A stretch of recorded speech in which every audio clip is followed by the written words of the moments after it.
Sabarimala master plan പദ്ധതികൾ നിലച്ചതിന് പിന്നാലെ Thiruvithamkoor Devaswom board നടപ്പിലാക്കുമെന്ന് പ്രഖ്യാപിച്ച ബദൽ ക്രമീകരണങ്ങളിലും ആശയക്കുഴപ്പം. തീർത്ഥാടന മുന്നൊരുക്കങ്ങളുടെ ഭാഗമായി ബോർഡിന്റെ നിയന്ത്രണത്തിലുള്ള നവീകരണത്തിലടക്കം ഇത്തവണ കാലതാമസമുണ്ടാകും. ഇതിനിടെ ശബരിമല തന്ത്രിയുമായി കണ്ഠരര് രാജീവരുടെ മകൻ കണ്ഠരര് ബ്രഹ്മദത്തിനെ നിയമിക്കണമെന്ന അപേക്ഷ നാളെ ചേരുന്ന ബോർഡ് യോഗം ചർച്ച ചെയ്യും. വിവരങ്ങളുമായി ശാലിനി ചേരുകയാണ്. ശാലിനി, എന്താണ് ഇപ്പോഴുള്ള ഈ ഒരു ആശയക്കുഴപ്പത്തിന് കാരണം? രാഖി, അശ്വതി, ഗുഡ് മോർണിംഗ്, നമസ്തേ. രാഖി സൂചിപ്പിച്ചതുപോലെ ഇനിയിപ്പോൾ മണ്ഡലകാലം ആരംഭിക്കാനിരിക്കുകയാണ്. അതിന് മുന്നോടിയായിട്ടുള്ള ഒരുക്കങ്ങളെല്ലാം പൂർത്തിയാക്കേണ്ടതുണ്ട്.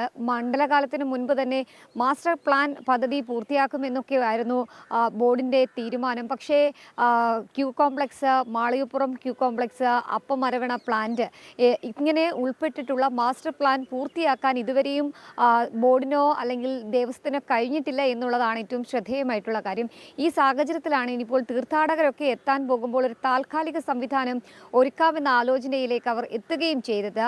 ബയോഗ്യാസ് പ്ലാന്റ് മാത്രമാണ് നിലവിൽ എന്തെങ്കിലും തരത്തിലെങ്കിലും നിർമ്മാണവും അതിൻ്റെ നടപടികളും പൂർത്തിയാക്കിയിട്ടുള്ളത്. അതും പാതി വഴിയിൽ നിൽക്കുന്നൊരു സാഹചര്യമാണ്. 1 കോടി രൂപയുടെ പദ്ധതിക്ക് ഏകദേശം 14 ലക്ഷം രൂപ മാത്രമാണ് നിലവിൽ നൽകിയിട്ടുള്ളത്. ഇതും നിർമ്മാണത്തെയും മറ്റ് നടപടികളെയും ഒക്കെ കാര്യമായി ബാധിച്ചിട്ടുണ്ട് എന്നുള്ളതാണ് ബോർഡ് വിലയിരുത്തുകയും ചെയ്യുന്നത്. അത് മാത്രമല്ല, താൽക്കാലിക സംവിധാനം ഏർപ്പെടുത്തി ഭക്തജനങ്ങൾ എത്തുമ്പോൾ അവർക്ക് വേണ്ടിയിട്ടുള്ള സംവിധാനങ്ങളും സൗകര്യങ്ങളും ഒരുക്കാം എന്നൊരു തീരുമാനമാണ് നിലവിലിപ്പോൾ ബോർഡിന് ഉള്ളത്. പക്ഷേ അക്കാര്യത്തിൽ ഒരു പ്രാഥമിക ബില്ലുകളൊക്കെ കൈമാറി അതിൻ്റെ നടപടികളൊക്കെ പൂർത്തിയാക്കി നൽകണമെങ്കിലും വലിയ രീതിയിലുള്ള കാലതാമസം ഇനി എടുക്കുകയും ചെയ്യും. ഈ സാഹചര്യത്തിലാണ് ആശയക്കുഴപ്പം ബോർഡിനുള്ളിൽ നിൽക്കുന്നത്. ഇതടക്കമുള്ള കാര്യങ്ങൾ വലിയ രീതിയിൽ ചർച്ചയാവുകയും ചെയ്യുകയാണ്. അത് മാത്രമല്ല, ഞാൻ ആദ്യം സൂചിപ്പിച്ചതുപോലെ തന്നെ ഈ 1 കോടിയുടെയൊക്കെ ബില്ലുകൾ മാറാതെ അതിൽ 14 ലക്ഷം രൂപ മാത്രം നൽകുന്നതൊക്കെ ഈ സംവിധാനത്തെ കാര്യമായി തന്നെ ബാധിക്കുന്നുണ്ട്. ഇതിലടക്കം വിശദമായ പരിശോധന നടത്താനൊരുങ്ങുകയാണ് ബോർഡ്. അതേസമയം തന്നെ നാളെ ബോർഡിന്റെ നിർണായക യോഗം ചേരുന്നുണ്ട്. യോഗത്തിൽ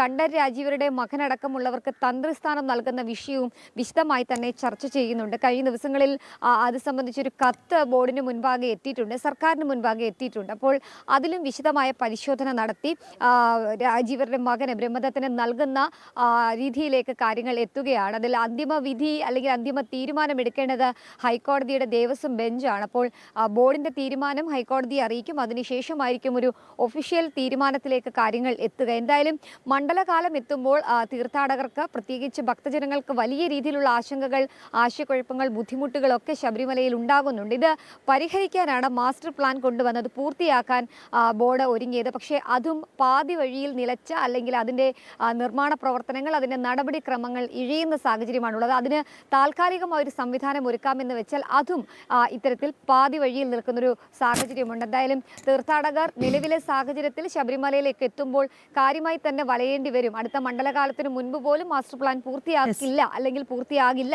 എന്നുള്ളതാണ് നമുക്ക് അവിടെ നിന്നും ലഭ്യമാകുന്ന റിപ്പോർട്ടുകൾ. ഇതിന്റെ അടിസ്ഥാനത്തിലാണ് താൽക്കാലിക സംവിധാനം ഒരുക്കുന്നത്. അതും ഇപ്പോൾ പാളിയ സാഹചര്യമാണുള്ളത്. അശ്വതി, രാഖി. ശരി ശാലിനി.